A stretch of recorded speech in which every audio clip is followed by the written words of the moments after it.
1980 में रिचर्ड नामी शख्स ने अपना टेलीविजन ऑन किया और देखा कि रोमानिया से ताल्लुक रखने वाली एक खातून खिलाड़ी टेनिस टूर्नामेंट जीतने के बाद $40,000 का चेक वसूल कर रही है। ये सारा मंजर रिचर्ड को हैरान और परेशान करने के लिए काफी था, क्योंकि ये रकम उसकी सालाना तनख्वाह से बहुत ज्यादा थी। चंद सानियों में उसने फैसला कर लिया कि उसकी बेटियां भी टेनिस खेलेंगी। टेलीविजन बंद करके वो बैठ गया और 78 सफ़ात पर मुश्तमिल एक दस्तावेज लिख डाली, जिसमें उसकी 2 जवान बेटियों के अपने आबाई शहर कैंपटन कैलिफोर्निया से फरार होने के मंसूबे का खाका पेश किया गया था। उसका रिहायशी इलाका बदनाम जमाना स्याह फार्म गैंगस्टर्स के तशद्दुद के लिए जाना जाता था और इस इलाके से किसी खानदान का हिजरत करना या फरार होना इंतहाई दुश्वार तरीन काम था। अब एक मसला ये भी था कि रिचर्ड टेनिस के बारे में कुछ नहीं जानता था। उसके पास अपनी बेटियों को इस महंगे खेल की ट्रेनिंग की अदायगी के लिए पैसे नहीं थे, और शायद आपके लिए ये नाकाबिले यकीन हो कि उसकी बेटियां अभी उस वक्त पैदा भी नहीं हुई थी।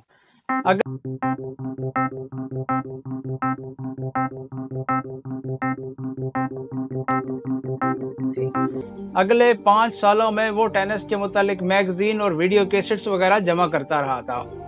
इससे उसने खुद भी गुजारे लायक टेनिस सीख ली थी।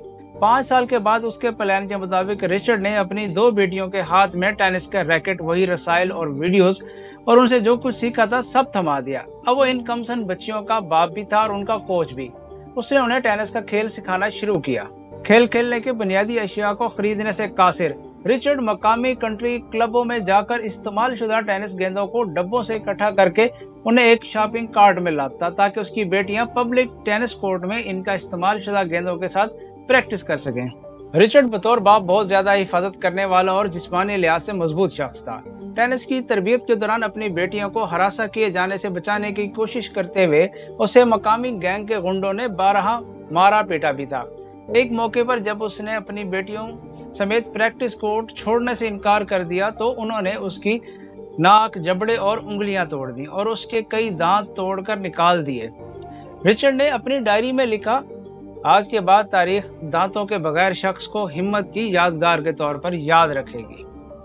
चूंकि टेनिस बुनियादी तौर पर सफेद फार्म खेल था, इसलिए लोग उस वक्त उस स्याह फार्म खानदान को सरेआम घूरते और आवाजें कसते। जब रिचर्ड और उसकी बेटियां जूनियर टूर्नामेंट्स मुकाबलों के लिए मुख्तलिफ टेनिस कोर्ट्स का सफर करती तो एक बार लड़कियों ने पूछा, डैडी लोग हमें इस कदर बुरी तरह से क्यों घूरते हैं? तो उसने जवाब दिया, क्योंकि इससे कबल वो इतने खूबसूरत लोगों को देखने के आदी नहीं है। जब दराज का दुबली पतली स्याह फार्म लड़की विंबलडन टूर्नामेंट फाइनल खेलने के सफर पर रवाना हुई और अपने आबाई यहूदी बस्ती से हजारों मील दूर, रिचर्ड ने अपनी बड़ी बेटी को लंदन की इशराफिया, मुख्तलिफ शख्सियात और शाही खानदान के सामने घास के मैदानों में बिजली की तेजी से खेलते हुए देखा।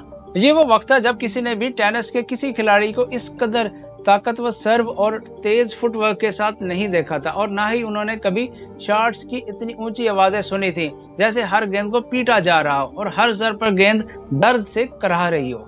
जब वो लड़की ऐसे मरहले पर पहुंची जहां डर के आगे जीत थी, तो लड़की ने स्टैंड में खड़े अपने वालिद की तरफ देखा, जो इस फतह हासिल करने के लिए जोर जोर से चिल्लाकर हौसला अफजाई कर रहे थे। रिचर्ड हमेशा से अपनी बेटियों को कहता आ रहा था कि एक दिन हम विंबलडन जीतने वाले हैं, और ये जीतना हमारे लिए नहीं होगा, ये अमेरिका के बेबस और गरीब लोगों के लिए 20 साल तवील तरीन सफर होगा।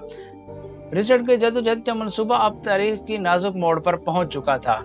जैसे ही हरीफ की गेंद नेट से टकराई, कैमरों ने आंसुओं से तर चेहरे वाले रिचर्ड को दीवाना वार रक्स करते हुए देखा जब उसने अपनी बेटी वीनस विलियम को अपने 7 ग्रैंड स्लैम टाइटल्स में से पहला टाइटल जीतते देखा। ये जीत अनथक कदमों की कामयाबी के पहले जीने का पहला बूसा था।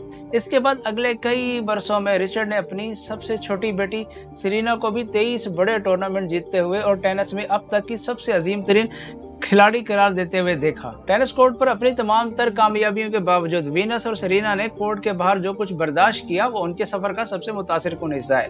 तमाशाइयों की तरफ से, जिन्हें उनकी जिस्मानी साख्त की वजह से विलियम्स ब्रदर्स का लकब दिया गया था, से लेकर सेरेना की मखलूत नस्ल की बेटी को चॉकलेटी दूध कहने वाले मीडिया में हालिया तबसरों तक, दोनों बहनों की लचकदार और मेहरबान शख्सियत ने नस्ल परस्ती और मुतसिब रवैयों के खिलाफ खड़े होने में भरपूर मदद की थी। इनके बाप का कहना था कि टेनिस कोर्ट के बाहर जो हद तक हम बर्दाश्त कर रहे हैं, इसका बदला लेने का बेहतरीन तरीका टेनिस कोर्ट के अंदर अपने रैकेट से भरपूर जवाब देने से है। इन दोनों बहनों की इस मुतासिर कुन जद्दोजहद ने दुनिया भर के सियाह फाम लोगों और खिलाड़ियों को बहुत मुतासिर किया। याद रखें, एक तन्हा शख्स जिसका दुनिया में खुदा के सिवा कोई ना था, वो शख्स जब तनहा किसी मकसद को पाने के लिए मुसम्मम इरादा बांध ले तो उस अकेले के साथ खुदा की मीशत भी शामिल हो जाती है, जो नामुमकिन को मुमकिन बनाती है। इसको बस अपने मकसद, अपने रास्ते का इंतखाब करना होता है, फिर अपने अज़म को मजबूत करना है और फिर खुदा पर भरोसा रखते हुए उसे पाने की हर सही करनी है। तो आप इंशाल्लाह एक दिन इस मंजिल तक पहुंच जाएंगे और आप उस दिन जान लेंगे कि हर तंगी के बाद आसानी है, जो बज़ाहिर हमसे मुख्फी है।